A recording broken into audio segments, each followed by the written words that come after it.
Hello everyone, my name is Nikola and you're watching the second of 4 introductions of our occupants here in Deli space. In these 4 conversations, we're going to bring you closer to the professions of our tenants.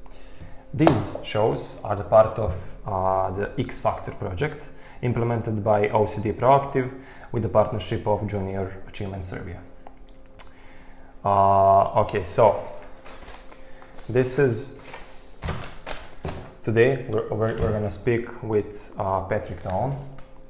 Patrick is a software engineer and he's going to talk us about his profession, about his life, how did he come to Serbia. That's the most important question because he's from America. And hello Patrick and welcome. Zdravo, hvala. You're still learning English, Serbian. Serbian, yes, malo po malo. Yeah. But I started going to school. My English is not the best. I mean, not the best you heard, I guess. But maybe top 5. Top 10. Top 10. That's still good. Yeah. Okay. These papers are driving me nuts. Okay, tell us about your education. How did you start working? Yeah. So what was your interests when you were young? Yeah. So I started like in elementary, like we had talked earlier before we started recording, and we talked about how like you were taking apart computers and messing with fixing computers whenever you were in elementary school. Yeah. I didn't do that. I was playing with Legos, Tinker Toys, Connects, which are all kind of the same thing, and just running around outside. So you like puzzles? Yeah, I liked puzzles a lot. I thought I was going to be like an engineer or a architect. But so when I went to university originally, I went to university to be a mathematician. And I started going through the classes. I really enjoyed it. And then I took a chemistry class in my university because American universities are a little bit they're structured differently. Definitely. Yeah. So they're at the early stages, it's very broad. Okay. So you take, like they call it non-major courses. So you'd have to take a little bit of math, a little bit of English, a little bit of science. From everything. Yeah. Okay. And so I took a chemistry course, really, really liked it. So I was like, I'm going to be a chemical engineer. It clicked, yeah. Yeah. And then, so when I transferred so I was in a small university. It's a 2-year university. It's called a community college. It was South Plains College. And this is where I met my wife, Bojana, who's a Serbian national. And Serbian girls are the best. They are the prettiest. Yes. And the smartest. Yeah, of course. So I went to my main university, so Texas Tech University is where I ended up graduating from.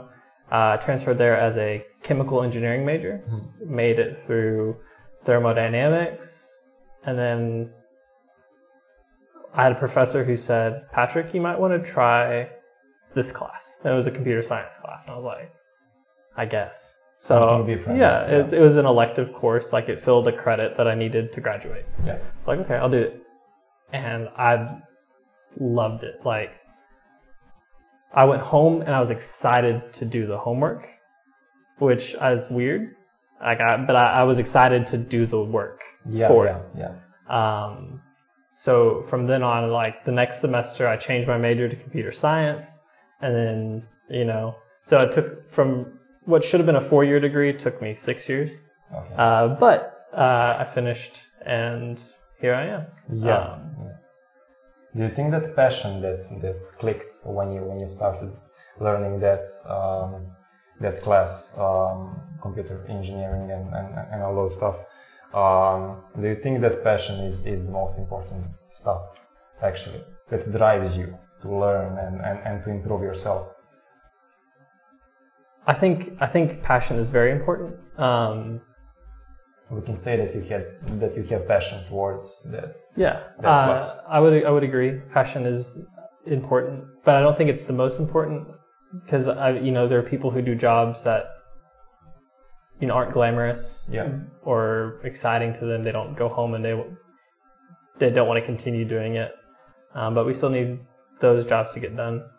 So I think there's some leeway between passion and, is this a job that I'm skilled at doing? And the computer science was also a field that I noticed it was clicking for me better than some of my classmates as well. I understand. You found yourself doing that. You kind of uncovered a little bit of yourself. Okay, so actually, how long is college in? So typically it's 4 years. So just kind of like it's American high after school. Middle school, actually after high school, yes. Right? So we go to school from kindergarten to 12th grade. We typically start at 5-6 years old, and then you go until you're about 18, 19. Is the typical duration of public school in the United States. Similar to here, something what we have here in Serbia. I think just they are separated differently. Yeah, so we have 3 schools instead of 2. Yeah. So, but it's just different ways of doing it. I think there are a lot of things about Serbian education, especially in primary, not primary, but secondary and primary school. We have that's. The closest translation that I can think of is basic school and then high school. Yeah. Actually, the second one is called middle school, and then we have college. Okay. Just I think middle school is what you call a high school. Okay. Yeah. That's similar. I heard that. I mean, our ways of learning are different here in Serbia and in America. And I don't know. I think someone from America told me that. They learn a lot slower in terms of progression. I mean, later we all catch up, but in those early stages, is that true? So we had some foreign exchange students from Serbia and other Balkan countries that came to my school while I was in high school, and this was my senior year, junior year, and she was coming in as a sophomore. Bojana? So no, this is so I met Bojana at college. This was someone in high school. Okay. And she was like, "Y'all guys are dumb," because she'd already seen all this stuff, in 2 years before, in elementary school or primary school. And we're about to go to university, and we are just now seeing it. It was like physics. But it was just. There's a different progression, and I think Serbian education, I've noticed, I feel like a lot more students have a lot more depth in their knowledge, and Americans kind of have a really shallow knowledge, but very broad. If that makes sense. I understand what you're saying. I mean, I don't know what's the better way. Nobody knows really. Yeah. But I mean, I think if someone has passion towards something, that he will definitely succeed. Yeah, I'm a little jealous about the specialized high schools. Yeah, we have a lot of those here. Yeah. Tell me about your current job and what you're doing. Yeah, so currently, I started, before I came over to Serbia, I started a small freelancing company called Madrone Software, LLC. Okay. And I started it while I was working at my previous company, my previous job, which was for oil and gas, in the oil and gas field, petroleum. But due to COVID, oil prices had dropped, and they laid off almost all the engineers. So that was a little hard on the ego. But it was a rough day for sure. Not only for me, but I was a team lead at the time, and so I had a few developers underneath me who also got fired. And so that was expected. All of this, it really broke a lot of people. Honestly, I had things I had this my freelancing company. Yeah. But it just losing that safety net, having that security ripped out from under you, it's hard. Down if you fall, Yeah, there's nothing to catch you. Yeah. But luckily, me and my wife we'd been saving up because we had expected to be moving to Serbia after she finished her PhD. Okay. And we can get to that a little bit later. And so I started this company. How did you start it? Online. So was it just yours idea, or did you start it with someone else? So it's just me, and it's still just me. Was it after college, right? You graduated, yeah, and then created. And it's been about, oh goodness, like 3-4 years, or 3 years. Oh, yeah. But I was been graduated for 3 years by the time I started the company. And I had a customer I had 2 customers who I was building software for lined up. And so that's how I got started.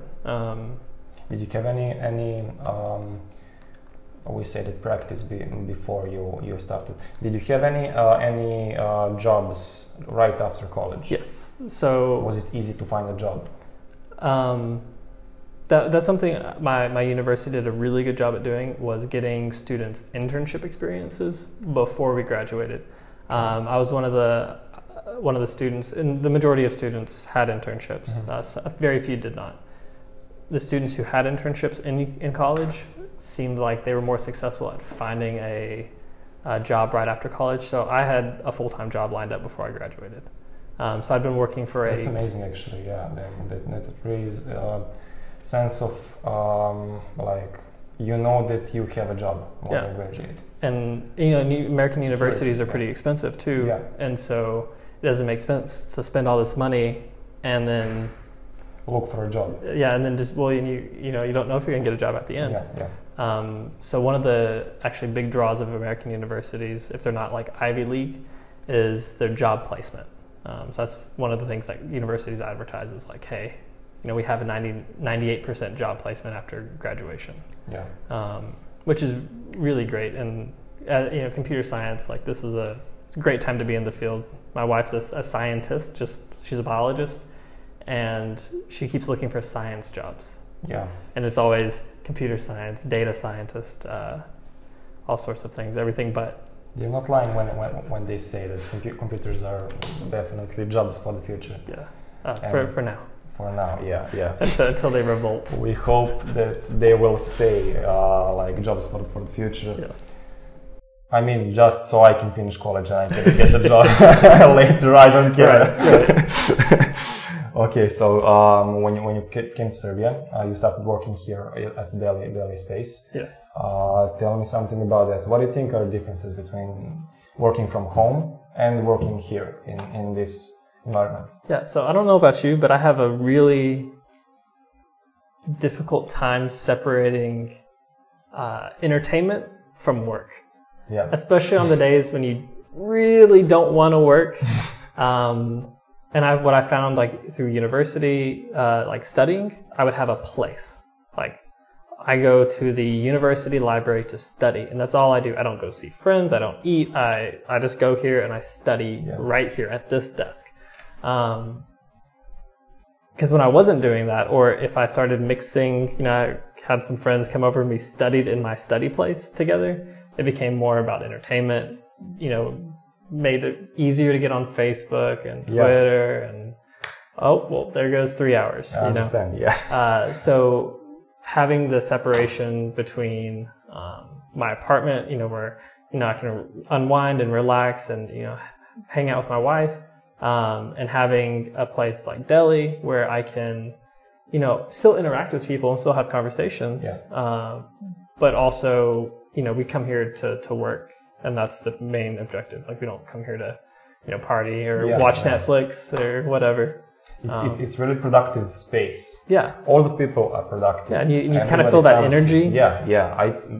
I'm here also for a couple of months, and I feel like I need to be productive because everybody around me are productive, and it really is just a powerful, atmosphere here. Absolutely. So we agree on that. Yes.